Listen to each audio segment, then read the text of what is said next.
de cette lumière qui était dans ma chambre, je me suis dit que ça c'est pas la lumière du dehors parce que je suis ivre, mais tu sens que cette lumière je n'arrive pas à regarder en fait. Et la voix qui m'a parlé, Malgré que tu es ivre. malgré que je suis ivre. Maintenant, pendant que le Seigneur m'est apparu, là je suis plus ivre. Donc tout ce que j'avais consommé c'est parti.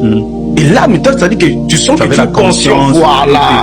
Voilà, pour ne pas dire après que non, ça c'est la bière. Non, j'étais conscient. Et j'ai eu peur, en fait. Pour la première fois que je fasse une rencontre. Et j'expérimente ce genre de choses. Parce que j'entendais des témoignages des autres. Donc, des fois, je disais, ah, c'est des mythos. Ah, Adrien, non, ça ne va pas passer. Mais là, maintenant, c'est ce qu'on dit face to face.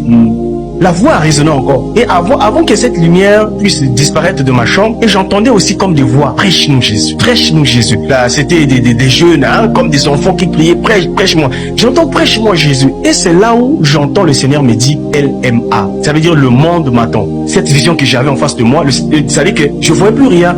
Là, je pouvais voir maintenant le décor de ma chambre et tout, voilà. Et directement, j'avais vraiment peur. J'ai commencé à me poser des questions. Est-ce que c'est... Parfois c'est la bière ou comment. Tu sens que là, tu sens la voix intérieure que ça c'est le Seigneur m'est apparu.